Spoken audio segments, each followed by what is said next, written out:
Hey everybody, this is Air Pirate E and Sachan, and we are with Sadistic Cosplay.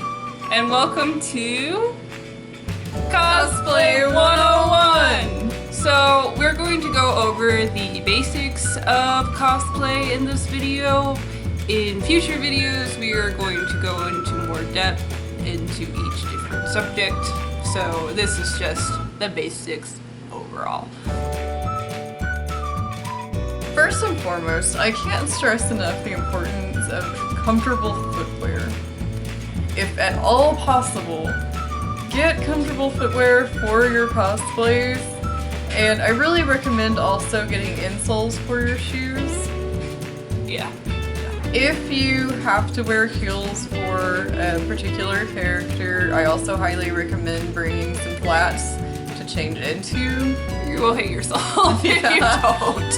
Yeah. You're gonna be walking around a lot at conventions, so if you have uncomfortable footwear or shoes that don't fit you very well, you might end up with things like blisters or just in general really sore feet. Yeah, bring band-aids too just in case. Yeah, and also bring band-aids for if you do end up getting blisters or your feet end up chafed because of the shoes. Finally, if you're going to be cosplaying a character who is barefoot, make sure to either buy or make yourself some invisible shoes. Not only will these protect your feet from debris on the con floor, but most conventions are going to require you to wear shoes at all times. You don't want to be walking outside without shoes either, especially since a lot of conventions are held in pretty big cities, and it's a bad idea. You don't want to walk barefoot on that. Yeah, just in general, you don't want to do that. Don't go barefoot at conventions anywhere, period.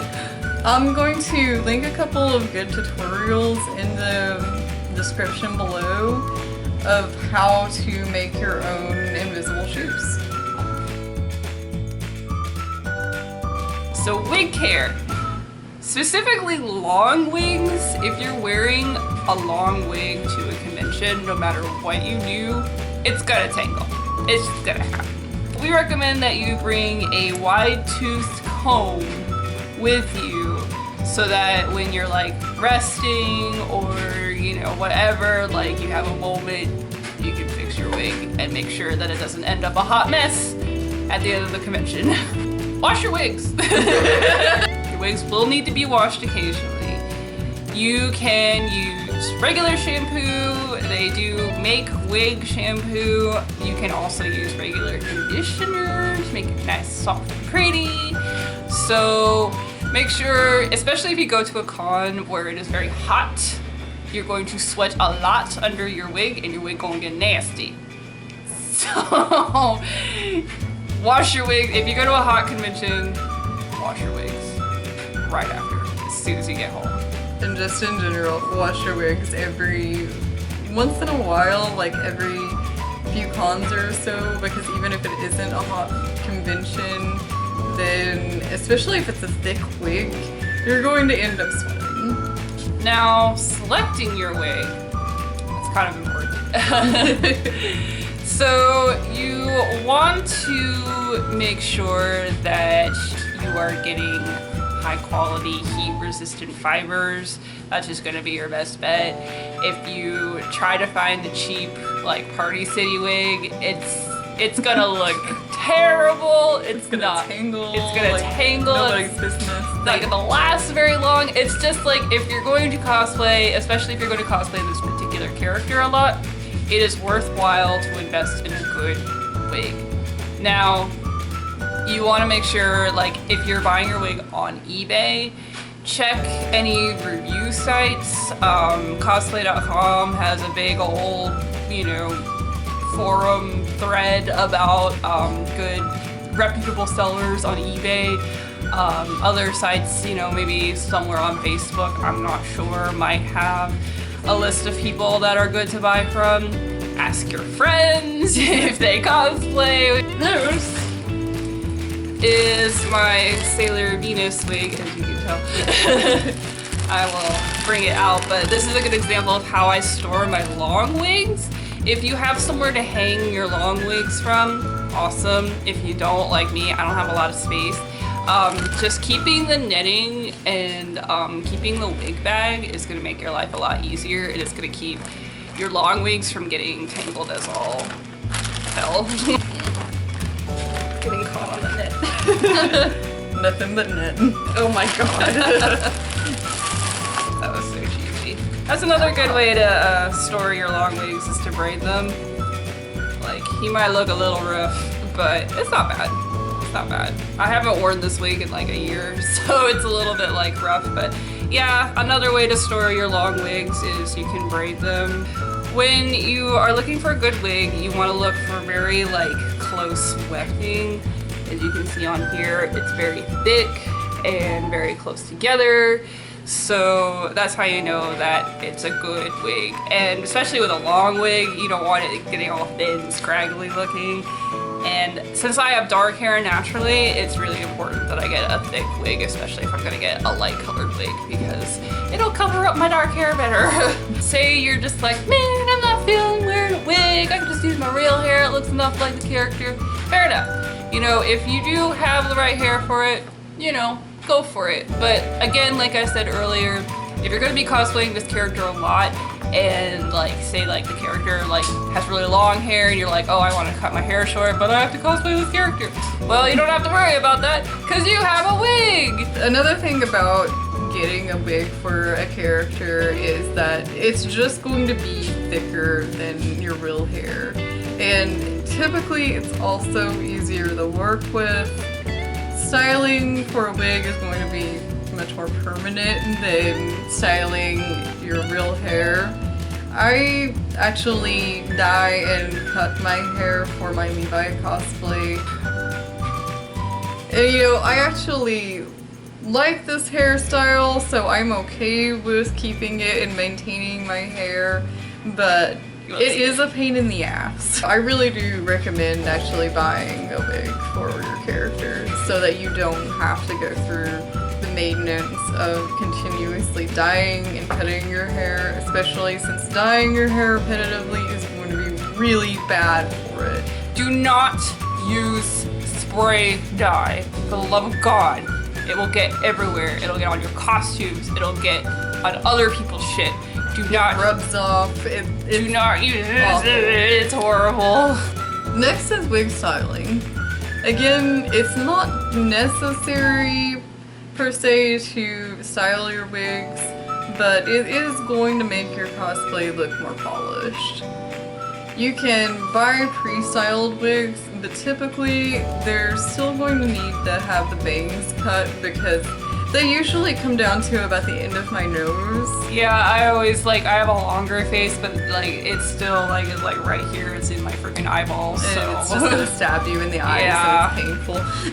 What I usually do is, even if the character doesn't have really crazy, like spiky hair or anything, I still go ahead and style it some just to give it that perfect anime look. I personally use Got2b Glued hairspray for most of my styling. And you can use other products, but you're not going to want to use any kind of product that is activated by the natural oils in your hair, because it's just not going to work in wigs since they're just plastic. Wigs don't have oil. Yeah, wigs don't have oil like real hair, so any of those kind of products, you can't use them with a wig. Now you can also curl or straighten wigs. You can do this either with the hot water method, which is what I really recommend, or with heat resistant wigs. You can use a curling iron or a straightening iron, but only if you can have it at a very low setting. Even if it is heat resistant, it doesn't mean that it won't melt. So now for the main part, the costume itself. You can either make your cosplay from scratch, you can buy it from a seller online, or you can have it commissioned by somebody. So if you're going to buy your costume, just like I said with buying a wig, you want to do your research. You want to look at message boards on cosplay.com. Cosplay.com is not the most active place anymore as far as I know, but I think the threads are still up. Yeah, they are. Okay, the threads are still up. That's good. And they have, you know, a lot of useful links there. So do your research if you're looking for costumes to just buy. If you are commissioning your costume, make sure that you are prepared to pay for what it's worth, because commissioning, it's going to be more expensive. It just is. You are not just paying for the costume itself, you are paying for that person's time and effort, and they are going to be able to custom tailor it to your measurements and use any specific fabric. There's just a lot of work that goes into making a costume tailor fit for a person, so be aware that you will have to shell out a lot of money if you're going to get a costume commissioned. If you do choose to get your costume commissioned, you will need to provide the commissioner with very solid reference pictures. You want to make sure that you get consistent pictures as best you can. I know that can be really difficult sometimes. Don't use fan art, because fan art, they'll take a lot of liberties. Fan artists will take a lot of liberties on like color and details. You want to make sure that you can get the most accurate reference picture possible. So let's say you decided, screw that, I'm just gonna try and learn how to make it. Awesome, good for you. Good luck. No. So if you are a beginner, that's okay. We all start somewhere. There's lots of tutorials online. We can see if we can find some and link some below on basics in sewing. You could take some sewing classes. You could see if a relative knows how to sew, you know. Just get as much information and education as possible. I would recommend starting with a pattern. A lot of patterns aren't going to be specific to the costume that you're going to make, although they are coming out with more cosplay specific patterns now. Now, of course. But in the meantime, there's still, you know, there's still a lot of different costumes, obviously. So you're going to want to search for a pattern that is easy to modify and start from there, because if you try to make like a pattern on your own, unless you are like already experienced, it's gonna suck. Next is fabric choice. Use a variety of fabrics, because even though in most anime the costumes kind of look like they're all just made of like a basic flat cotton, and you know, technically that would work, but it's going to make your costume look visually dull. If you use various different fabrics, it's going to add that visual interest, and it's also going to make the costume look more authentic.